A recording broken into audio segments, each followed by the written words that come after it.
Bonjour à tous, dans cette nouvelle vidéo, j'aimerais vous parler du naturalisme, la période qui suit ou qui est un peu en même temps avec le réalisme et on se trouve encore dans le 19e siècle. Dans cette vidéo, comme toujours, on a d'abord le cadre spatio-temporel et c'est un peu comme dans ma dernière vidéo, comme on est encore dans le 19e siècle, le cadre spatio-temporel est identique à celui du romantisme et du réalisme. J'ai laissé toutes les infos ici, vous pouvez écouter encore une fois. Si vous connaissez encore toutes ces informations, vous pouvez continuer à la partie 2 où je vous présente les caractéristiques littéraires, d'abord en général et ensuite on parle des genres les plus populaires pendant cette période. Ensuite, j'ai encore quelques représentants littéraires et on va terminer avec la préparation d'un fragment. Commençons comme toujours avec le cadre spatio-temporel. La première partie du cadre spatio-temporel, ce sera la politique. Et comme dans la période des Lumières, comme dans le XVIIIe siècle, il s'agit d'une politique quand même difficile. Si vous vous rappelez, on avait terminé la période des Lumières avec la Révolution française. Après la Révolution, on avait d'abord encore quelques années une monarchie constitutionnelle où donc Louis XVI devait écouter ses ministres. Et après ça, on avait la Première République et la France avait un président. Le 19e siècle sera un peu comme les Lumières, c'est-à-dire c'est une période avec une politique instable en France. On va voir qu'en Europe, il y a aussi beaucoup de problèmes, beaucoup de changements, mais donc d'abord en France, la politique est très très instable. Vous allez remarquer, j'ai ici toute une liste avec les différents régimes qu'on a en France. Et comme vous voyez, il y a beaucoup de différences, il y a beaucoup de régimes différents à ce moment-là. Il ne faut pas en connaître tous les détails, il ne faut pas connaître toutes les dates. C'est seulement pour vous montrer un peu le contexte dans lequel les Français vivaient et les auteurs ont écrit leurs œuvres. Alors, après la Première République, on a tout d'abord Napoléon Bonaparte qui va régner en France. Et à ce moment-là, le régime politique est le consulat. En consulat, ça veut dire qu'on a Napoléon Bonaparte qui va régner la France et il sera aidé de 3 consulats qui ont donc une fonction consultative. Ils peuvent donner des conseils à Napoléon Bonaparte. On va remarquer vers la fin que Napoléon gagne de plus en plus de pouvoir, il ne va plus écouter ses consulats et à un certain moment, en 1804, il va devenir empereur et la France devient un empire. Dans cette période, il y a de la guerre sans cesse, il y a donc beaucoup de problèmes en France et Napoléon Bonaparte doit abdiquer, moet aftreden, après l'envahissement de la France par l'Espagne et les Pays-Bas. Donc c'est une guerre très très importante. Napoléon a perdu et il doit donc terminer comme, pas vraiment le roi, mais comme empereur de la France. Après Napoléon Bonaparte, on a de nouveau une période avec la monarchie, mais on va remarquer qu'il y a quand même des différences, qu'il y a différentes sortes de monarchies après Napoléon. Il faut aussi savoir que Napoléon n'est pas encore mort et il va encore causer des problèmes en France. Mais donc d'abord la monarchie. Après Napoléon Bonaparte, on a Louis le XVII qui devient le nouveau roi de la France et il est le frère de Louis XVI. Donc on reste dans la même famille. Pendant cette période de Louis XVII, Napoléon s'enfuit de l'île d'Elbe et il va revenir au pouvoir. Il va de nouveau essayer de régner la France, mais il est vaincu définitivement à Waterloo en 1815. Vous connaissez sans doute la chanson aussi. Mais donc à ce moment-là, on ne parle plus de Napoléon. Après la monarchie de Louis XVII, la prochaine monarchie arrive avec encore une fois un Louis. Donc on va continuer. On a Louis le XVIII qui devient le roi de la France. Et après ça, on a Charles le X. Et ces deux derniers rois, donc Louis le XVIII et Charles le X, sont appelés la Restauration française. Malheureusement, Charles le X, il gagne de plus en plus de pouvoir et on parle de nouveau d'une monarchie absolue où donc le roi n'écoute plus les ministres et fait ce qu'il veut faire. Ça ne peut pas durer. Et heureusement, on a un petit changement après Charles le X quand Louis-Philippe d'Orléans vient au pouvoir. C'est de nouveau un roi, c'est de nouveau une monarchie, mais on l'appelle la monarchie de Juillet. Et qu'est-ce qui est différent, qu'est-ce qui est important à savoir? C'est une monarchie avec un roi, mais un roi des Français et pas un roi de la France. Alors, quelle est la différence? Tous les Louis et Charles X étaient des rois de France. Ils sont devenus le roi par le droit divin. Mais Louis-Philippe d'Orléans est un roi des Français. Il a été élu par les Français pour devenir le roi de la France.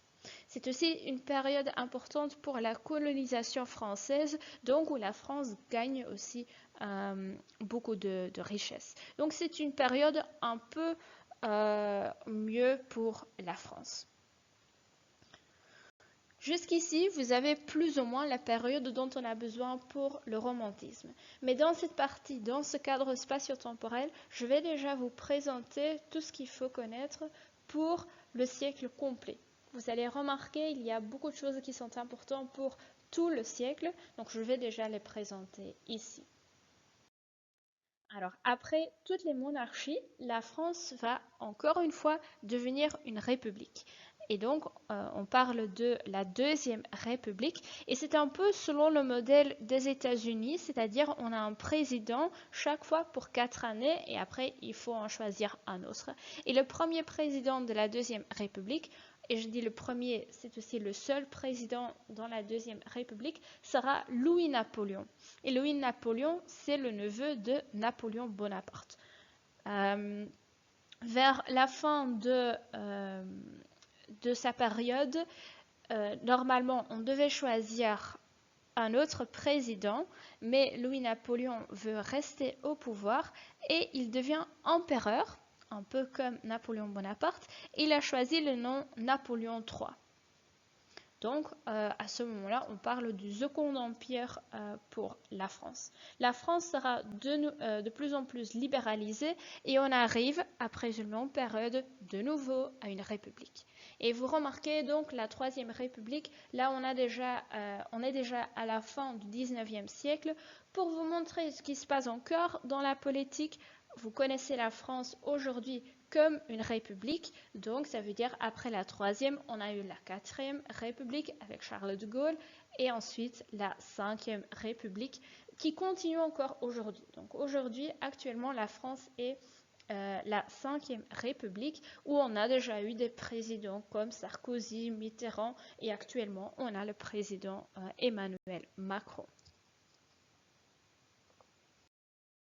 J'ai expliqué donc que la politique n'est pas facile en France, mais on voit aussi beaucoup de changements en Europe. C'est donc la période, c'est l'éveil des nations en Europe. Ça veut dire on a un peu cette idée que chaque peuple a aussi besoin de son propre pays, ou c'est-à-dire chaque langue est liée à un peuple qui a besoin d'un pays. C'est donc une période où on voit naître beaucoup de nouveaux pays, comme par exemple la Belgique. En 1830, on a l'indépendance de la Belgique. La Belgique devient un vrai pays, un pays propre. Et ensuite, un peu plus tard, en 1871, on a un autre exemple. Et là, on a l'unification de l'Allemagne et de l'Italie. Donc les deux pays qui viennent ensemble pour en devenir un autre pays. On voit donc pour la politique qu'il y a beaucoup de changements en France, mais aussi en d'autres pays. La religion, là, c'est une autre histoire. On vient donc d'une période des Lumières où on avait encore les guerres de religion, mais où on avait en même temps déjà des problèmes dans l'Église. On avait vu que le pouvoir avait diminué beaucoup à cause de la Révolution française, mais aussi à cause de l'esprit critique des philosophes. Et ça continue encore pendant le 19e siècle. C'est le siècle de la raison, et la raison sera plus importante de la foi et de l'Église. Donc, c'est-à-dire le pouvoir va continuer à diminuer Et ça se montre par exemple dans l'enseignement.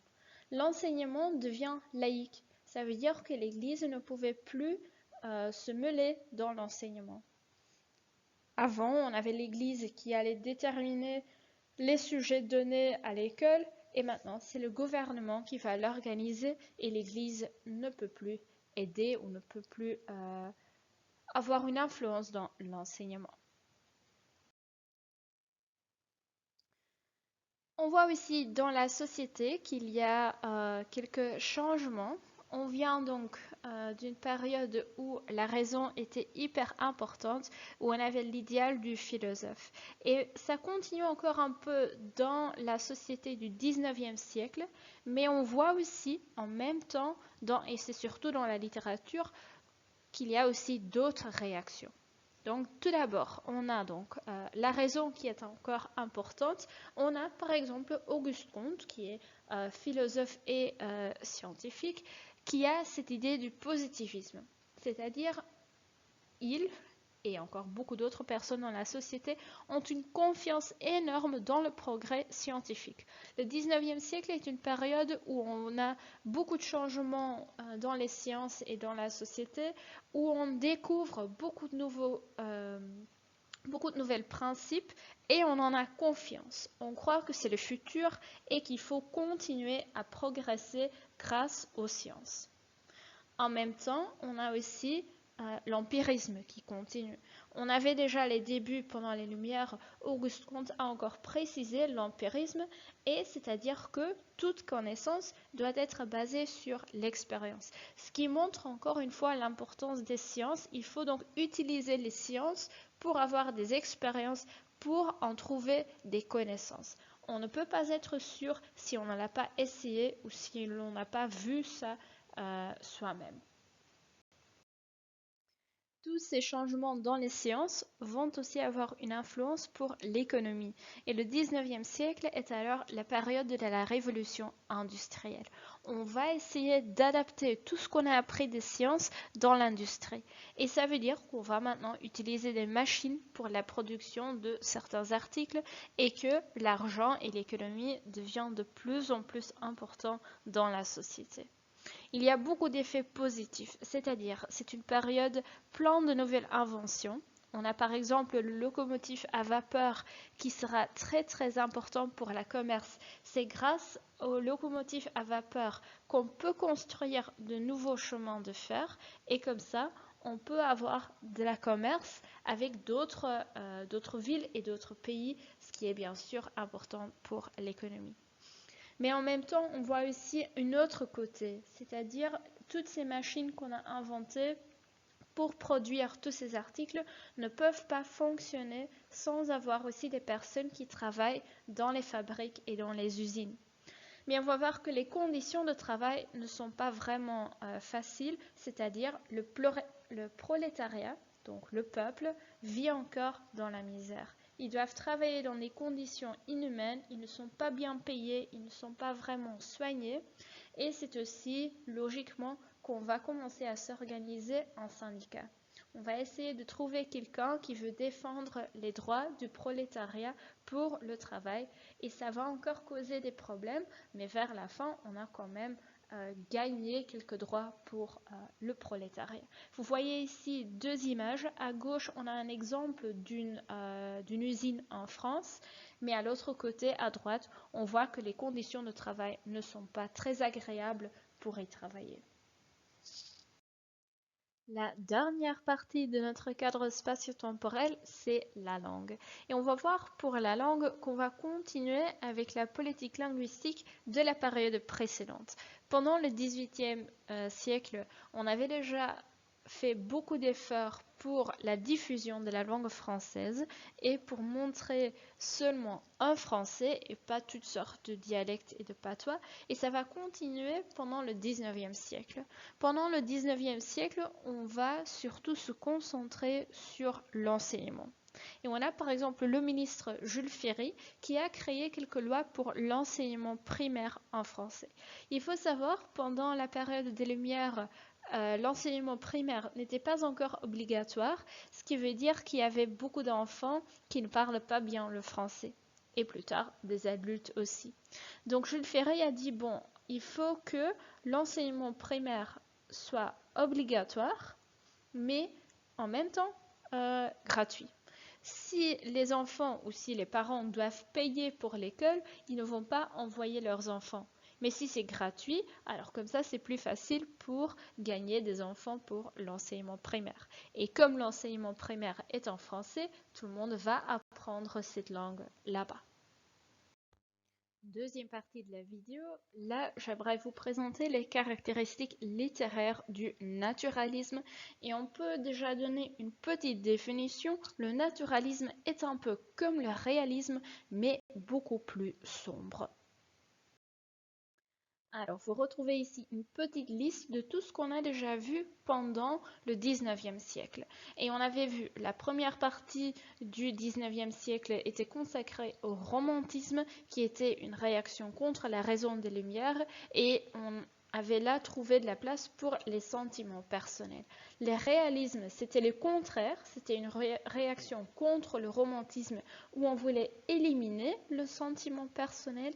Et maintenant, on est arrivé au réalisme. Quand vous regardez les dates, vous remarquez que le naturalisme commence déjà un peu en même temps avec le réalisme. Ce sont deux courants littéraires qui sont fortement liés et où on a donc un peu de similarité. Le naturalisme peut être défini comme une expression plus sombre du réalisme. Et on va voir pourquoi. Vous retrouvez à droite aussi quelques peintures. Vous allez remarquer que les courants littéraires se trouvent aussi dans la peinture. Alors, qu'est-ce qui est typique pour notre naturalisme? Le naturalisme est connu pour sa fidélité au réel. On retrouvait cela déjà dans le réalisme. On voulait montrer la société, mais dans le naturalisme, c'est encore plus fort. Le but est d'écrire de manière objective. Ça veut dire qu'il faut éliminer chaque sentiment personnel, mais pour avoir cette écriture objective, on a aussi besoin d'une documentation. Donc très souvent, les auteurs naturalistes vont commencer à documenter leur procès de littérature. Ils vont donc essayer d'apprendre des milieux sociaux de la société. Ça commence toujours avec le milieu social dans lequel ils vivent eux-mêmes, mais après, ils doivent aussi faire connaissance d'autres milieux sociaux pour avoir une image de toute la société. Et comme les réalistes, ils vont voir la littérature comme une science, on va écrire de façon scientifique, cela veut dire qu'on va, comme les réalistes, observer et décrire. Mais c'est encore plus fort, c'est-à-dire l'observation psychologique devient de plus en plus importante. On veut connaître les pensées du personnage. Et on va analyser la nature humaine et la société pour ainsi avoir une critique indirecte sur la société. Qu'est-ce qui est encore typique pour le naturalisme, et c'est quelque chose qu'on ne retrouvait pas encore dans les réalismes, c'est qu'il y a un certain déterminisme. On a une préférence pour des personnages qui viennent des classes sociales défavorisées, c'est-à-dire les personnes pauvres, les prostituées, des personnes alcooliques, etc. Donc des classes sociales plutôt basses sont ajoutées dans la littérature. Tandis que les réalistes vont encore très souvent parler de la bourgeoisie où l'argent joue un rôle important. Qu'est-ce qu'on remarque aussi? Ces personnages défavorisés sont aussi déterminés par leur milieu et leur environnement. Qu'est-ce que ça veut dire maintenant? Alors, les auteurs naturalistes vont décrire de manière la plus précise possible le caractère, le personnage. Ils vont pas seulement décrire la physique, mais aussi les pensées, les émotions, etc. Et on remarque que le caractère ou que le comportement du personnage peut être expliqué par leur milieu, par leur environnement. C'est-à-dire, on a une influence de la société pour chaque personne. Quand on fait quelque chose, on peut l'expliquer. Quand on a par exemple un personnage qui est alcoolique, on peut expliquer ça par son environnement. Il a des parents qui sont aussi alcooliques, où il vit une vie sans luxe. Il a des problèmes financiers et voilà pourquoi il a commencé à boire. Donc le personnage est déterminé par le milieu. Il est difficile de sortir aussi de ce milieu. Et avec cette idée, on va vraiment montrer tous les aspects de la vie et on veut surtout montrer les aspects qui sont un peu immoraux et qui sont un peu vulgaires aussi de la vie. Les réalistes vont déterminer ou vont expliquer la vie telle qu'elle est et les naturalistes sont un peu plus sombres et vont focaliser sur les aspects immoraux et vulgaires de la vie. En ce qui concerne les genres, on retrouve les mêmes genres que les réalismes, c'est-à-dire la prose reste très populaire et la nouvelle aussi, donc les histoires plutôt courtes. Qui sont alors les auteurs et les œuvres les plus connues du naturalisme? On va regarder les personnes qu'on doit certainement mentionner.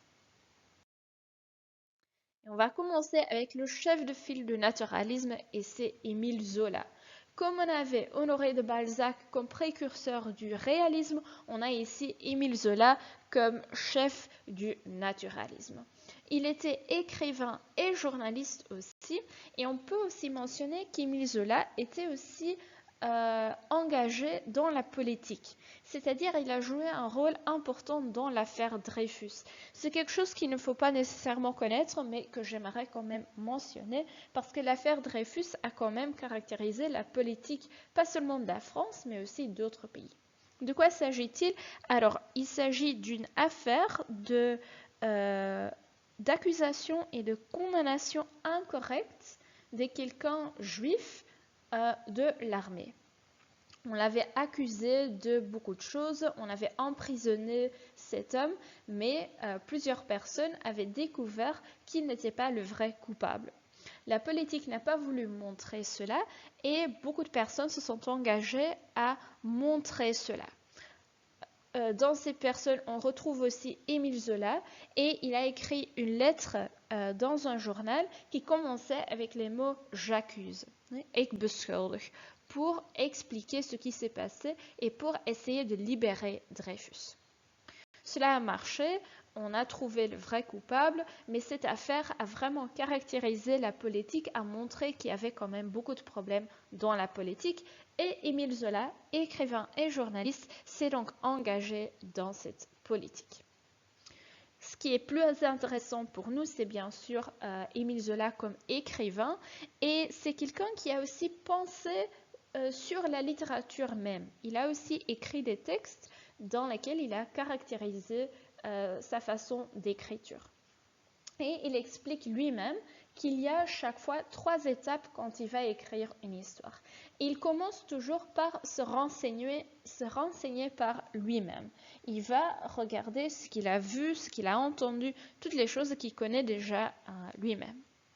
Après, il va encore se renseigner, mais maintenant par les documents écrits, les livres, des notes des amis. Et avec ces 2 premières étapes, il va donc créer un dossier préparatoire avant de commencer à écrire une histoire. Et ce n'est que dans la 3e étape qu'il va ajouter l'imagination et l'intuition pour créer une histoire basée sur la société, basée sur son dossier préparatoire. Vous voyez aussi le cartoon à droite, donc là vous voyez Émile Zola, et on constate qu'il prend là un pincette pour prendre l'homme, et il va vraiment essayer d'analyser les gens, d'analyser la société. Ici, vous avez une liste avec les œuvres les plus connues d'Émile Zola. Il a encore écrit d'autres, mais nous, on va focaliser sur ces 4. Et commençons par Les Rougon-Macquart.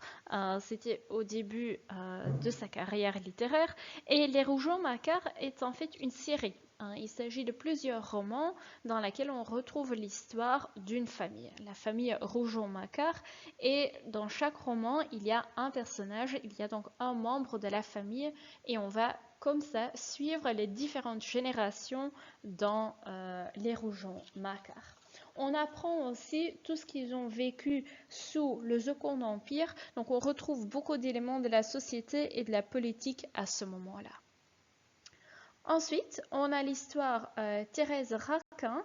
Et Thérèse Raquin, là, on retrouve une histoire d'amour, mais il s'agit de deux mariages problématiques. C'est-à-dire, Thérèse Raquin s'est d'abord mariée avec Camille. Et Camille est un homme fragile, il est très souvent malade, donc Thérèse n'est pas vraiment heureuse.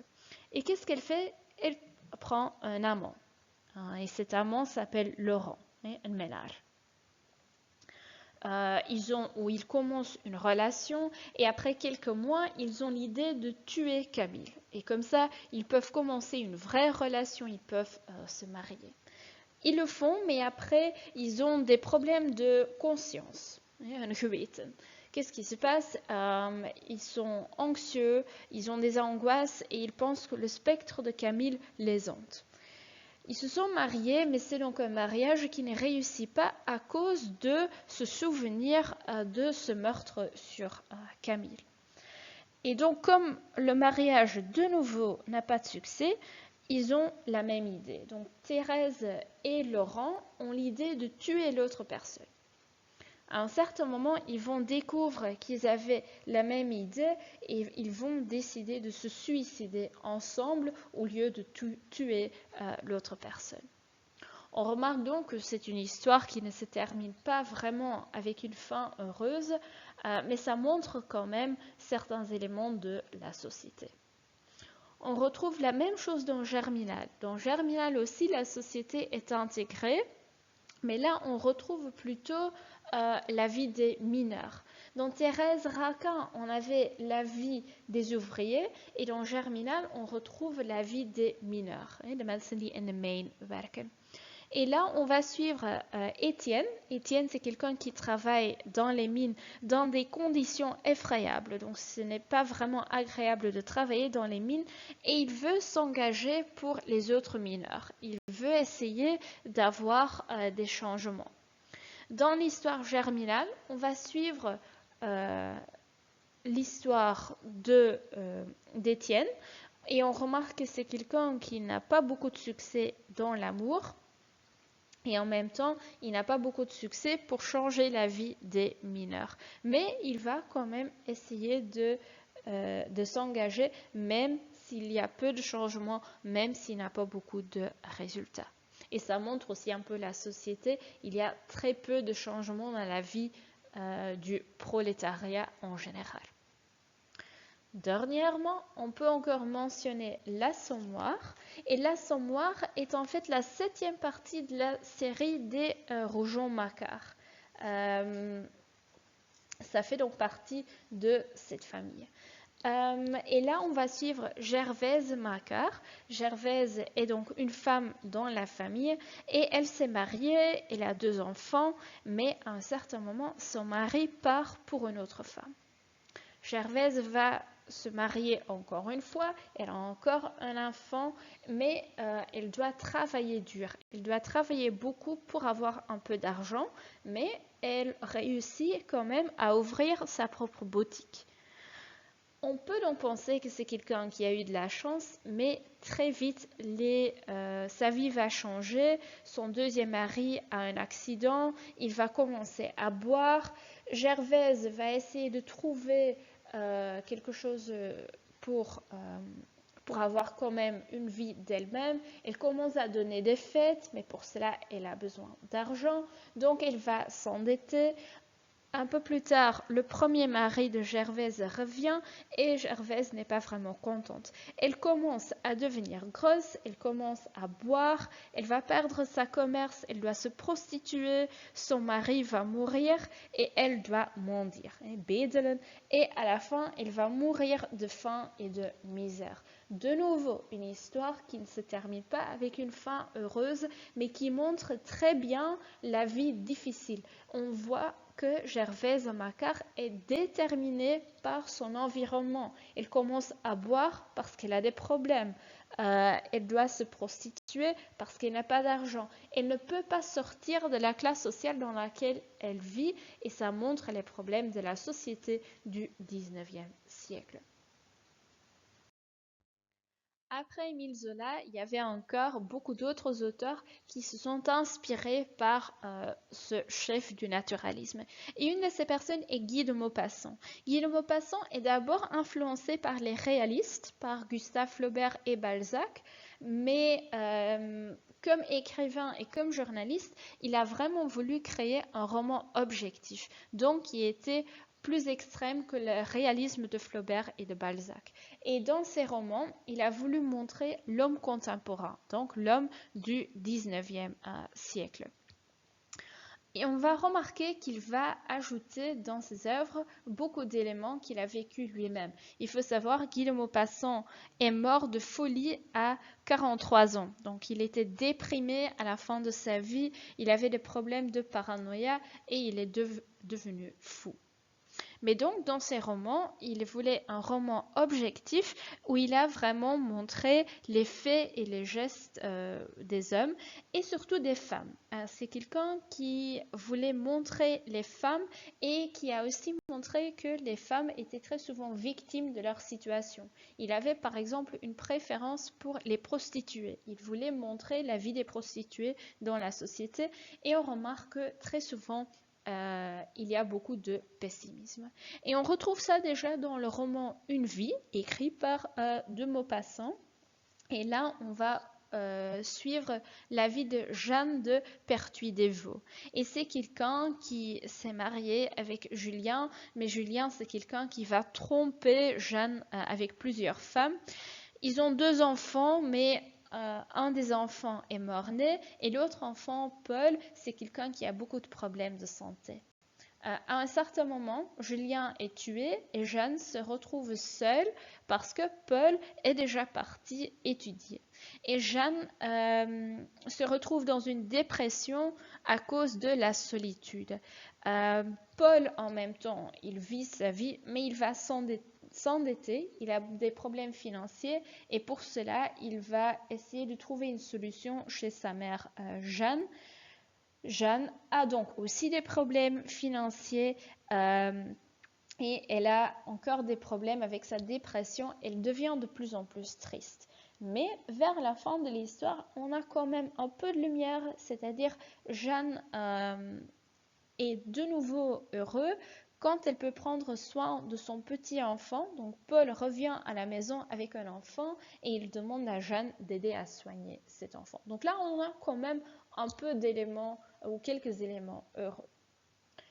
Ensuite, Guy de Maupassant est aussi connu pour les contes qu'il a écrits. Ce sont des histoires plutôt courtes qui sont parues dans les journaux, parfois en plusieurs parties. Donc chaque jour, on avait une partie de l'histoire. Mais le roman que j'aimerais vous présenter aussi, c'est La Parure. Et La Parure, ça revient dans les fragments. Donc pour le fragment, j'ai prévu une partie du roman La Parure et j'aimerais vous donner un peu de contexte pour comprendre le contenu. Qui sont les personnages dont on a besoin? La Parure est une nouvelle, donc c'est une histoire assez courte où on retrouve Monsieur et Madame Loisel, ou Mathilde Loisel, et on a aussi Jeanne Forestier. Et Jeanne Forestier est une amie de Mathilde, mais il faut savoir que Mathilde n'est pas très riche et Jeanne est une personne avec beaucoup d'argent. Que se passe-t-il dans cette histoire? J'ai ici pris quelques photos d'une adaptation cinématographique, donc d'un film qu'on a fait de ce roman pour vous expliquer l'histoire. Et l'histoire commence avec notre couple. Donc on a à gauche, vous voyez Mathilde Loisel et à droite, on a son mari, Monsieur Loisel. Monsieur Loisel travaille dans l'administration, donc il ne gagne pas beaucoup d'argent. Mais à un certain moment, il reçoit une invitation pour une fête. Et Mathilde est tellement contente parce qu'elle rêve déjà de pouvoir participer à une fête. Malheureusement, elle n'est pas très contente parce qu'elle se réalise qu'elle a besoin de certaines choses pour aller à la fête. Elle a besoin tout d'abord d'une robe et son mari va acheter une robe pour Mathilde, mais elle veut aussi avoir des bijoux. Et pour cela, elle va chez son amie Jeanne et Jeanne va lui prêter un bijou, une parure. C'est donc un collier avec des diamants. Elle peut aller à la fête. Mathilde est très heureuse, elle s'amuse bien à la fête. Mais quand elle retourne à la maison, elle constate qu'elle a perdu ce collier de son amie Jeanne. Elle n'ose pas dire cela, donc qu'est-ce qu'elle fait? Elle va acheter une copie de ce collier, elle va donner la copie à Jeanne, elle va la remercier de pouvoir prêter cela, mais donc ce collier coûte tellement cher et Mathilde n'a pas beaucoup d'argent. Donc elle va s'endetter, ze krijgt schulden, et pendant 10 ans, elle doit renoncer à tout le luxe qu'elle avait. Donc elle ne peut plus avoir du personnel dans la maison, elle ne peut plus acheter de nouvelles choses et elle devient très très pauvre et ça se remarque bien sûr dans son apparence. Après 10 ans, elle revoit son amie Jeanne et elle va expliquer la réalité. Elle va dire qu'elle avait perdu le collier et qu'elle avait dû acheter un nouveau collier avec des diamants pour Jeanne. Mais Jeanne va dire que sa collier n'était pas vrai, que ce n'était pas de vrais diamants. Et donc à ce moment-là, Mathilde apprend que ces 10 années de dette, ces 10 années de problèmes financiers n'étaient pas du tout nécessaires. Voilà, avec toutes ces informations, vous pouvez compléter le cadre spatio-temporel. De nouveau, ce cadre spatio-temporel est identique à la page 19 et la page 21, mais ça peut être un bon exercice d'essayer de remplir cela sans écouter la vidéo. Et ensuite, vous pouvez préparer la page 24 où vous avez quelques questions à côté du fragment de la parure de Guy de Maupassant. N'oubliez pas de compléter vos notes personnelles. Et si vous avez encore des questions, n'hésitez pas à me contacter.